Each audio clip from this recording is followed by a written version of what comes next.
Então, pessoal, dando sequência ao nosso conteúdo sobre o método de Felênios, antes da gente entrar no roteiro de cálculo, eu já falei para vocês que é um método que utiliza fatias, e aí eu falei para vocês sobre alguns itens que nós temos aqui, como, por exemplo, o peso da fatia, nós temos aqui um centro, um ponto central O, que eu vou explicar depois para vocês, aliás, eu vou explicar agora para vocês como que funciona esse posicionamento aqui.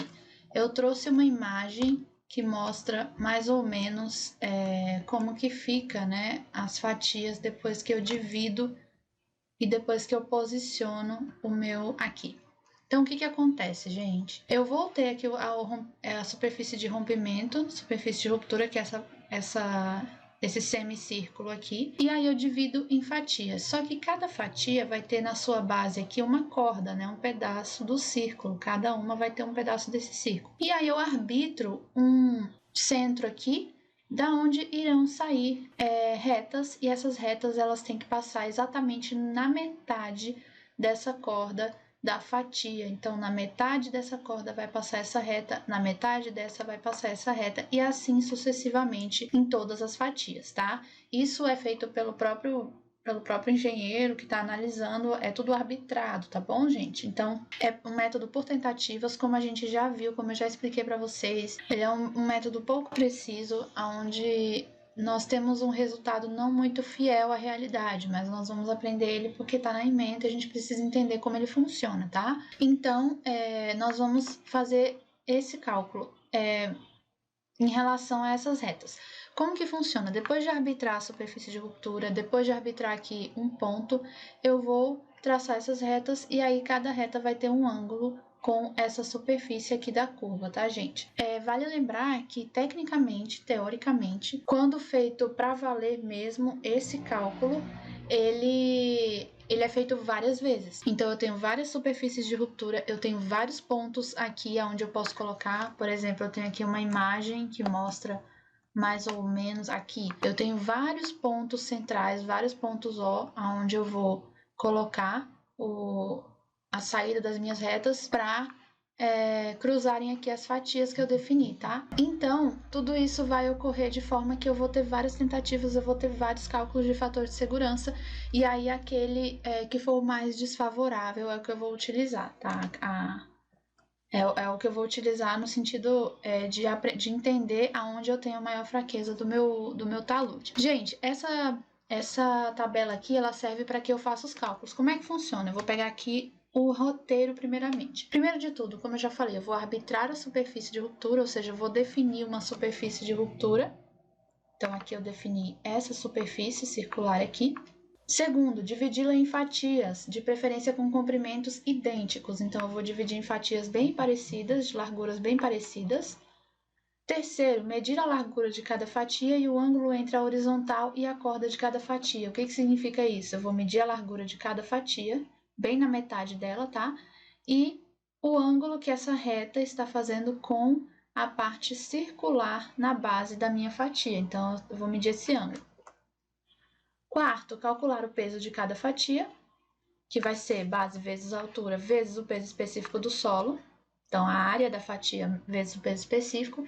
E calcular a pressão neutra na base de cada fatia. Vamos lá, gente. Essa pressão neutra, quando houver, se o meu talude estiver submerso, tá? Então, se ele não tiver, eu não preciso calcular essa pressão neutra, ela vai ser zero. E aí eu vou, nos exercícios, vai ter um exercício com talude submerso para a gente entender como é que funciona. E aí depois utilizar a equação para calcular o fator de segurança.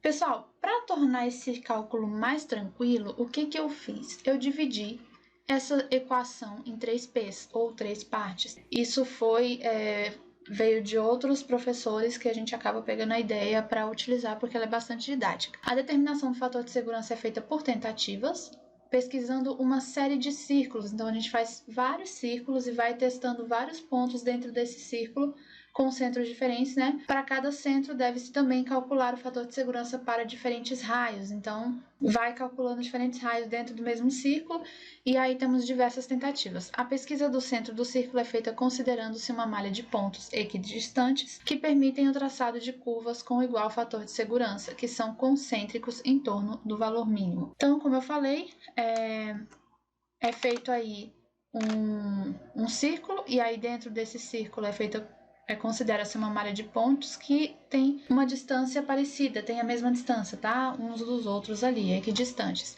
E permitem o traçado de curvas com igual fator de segurança, que são concêntricas em torno do valor mínimo. Como que eu fiz essa divisão? Aqui nós temos a fatia, eu vou já explicar a questão do peso dela, mas como que eu fiz a divisão? P1, só essa parte aqui, a coesão efetiva vezes a base dividido pelo cosseno de alfa. Alfa é o ângulo que aquela reta vai fazer com a minha fatia, tá? Alfa é esse ângulo aqui. Então, eu puxei a reta do O, tenho o ângulo alfa. P1 é isso aqui. P2 é esse final aqui do numerador, que é o peso da fatia vezes o cosseno desse mesmo ângulo, menos a pressão neutra vezes B, que é a base da fatia, a largura da fatia, dividido pelo cosseno de alfa, tudo isso aqui, essa subtração, vezes a tangente do ângulo de atrito interno do solo. Gente, só lembrando, se a pressão neutra aqui for zero, então essa parte inteira vai zerar, tá bom? E eu só vou ter essa parte aqui para calcular. E, claro, depois multiplicá-la aqui pela tangente do ângulo de atrito interno. E aí, P3, que é o peso vezes o seno de alfa, que é o ângulo lá da reta com a base da minha fatia. Gente, o que isso significa? Eu tenho a fatia 1, eu tenho a fatia 2, cadê? Tá mais para trás. Eu tenho a fatia 1, 2, 3, 4, 5, 6, 7, sei lá quantas fatias eu vou ter no meu talude, depende muito. Cada uma vai ter sua base, cada uma vai ter sua altura, que é o Z1, que eu chamo de altura. Cada um vai ter a altura da água, que é essa altura da água que serve para eu calcular minha poropressão. Cada uma vai ter o seu ângulo alfa e cada uma vai ter o seu peso. E aí eu vou calcular esses P1, P2, P3, ou seja, eu vou aplicar todas aquelas três equações da minha equação grande lá do fator de segurança para cada uma dessas fatias, tá bom? Cada uma dessas fatias vai ter o seu P1, P2 e P3. No final, eu vou pegar o somatório delas, tá? Cada fatia vai ter o seu. Vai ter o P1 da fatia 1, P1 da fatia 2, P1 da fatia 3 e assim sucessivamente. Aí eu vou somar todos os P1 e vou colocar o total dele aqui. Vou somar todos os P2 de todas as fatias e vou colocar o total aqui. Somar o P1 e o P2, né? O somatório. E vou somar todos os P3 e vou colocar aqui. E aí eu vou fazer o cálculo geral do meu fator de segurança. Para compreender melhor isso aqui, nós vamos fazer exercício, mas antes disso, né, como que nós vamos calcular o peso? Peso da fatia, peso específico do solo, vezes o B, que é a base, vezes o Z1, que é a altura, tá? Aqui tá H, mas a gente vai chamar de Z1, é o que vai lá na nossa tabela. Essa daqui, o Z1, é a altura da fatia, o B é a base da fatia, aqui não é centímetro, tá, gente? É metro. Me perdoem aí, eu vou deixar talvez um balãozinho aí no vídeo, mas é metro. E aí, ZW, vocês já sabem que quando a gente tem o W pequenininho aqui acompanhando, é porque é água, né? Water, em inglês.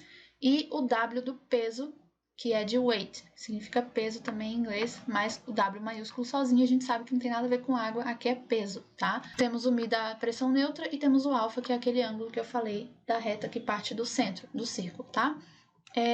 Aqui eu tenho basicamente um esquema da fatia sozinha. Então, nós temos aqui as forças que agem sobre ela, né? Mas como eu já falei, em felênios, a gente não vai considerar a interação entre fatias, a gente vai calcular fatia por fatia sozinha e aí vai somar todo mundo. Então, nós temos aí a largura da fatia, tem também a altura da fatia, que não tem aqui exemplificando, e aí a gente calcula o peso de cada uma. Por enquanto, eu creio que seja isso, para que a gente comece a calcular. É só assistir aí o vídeo do exercício. Caso tenham dúvidas, aproveitem o tempo em que eu estou disponível pelo Meet para falar comigo. E é isso aí.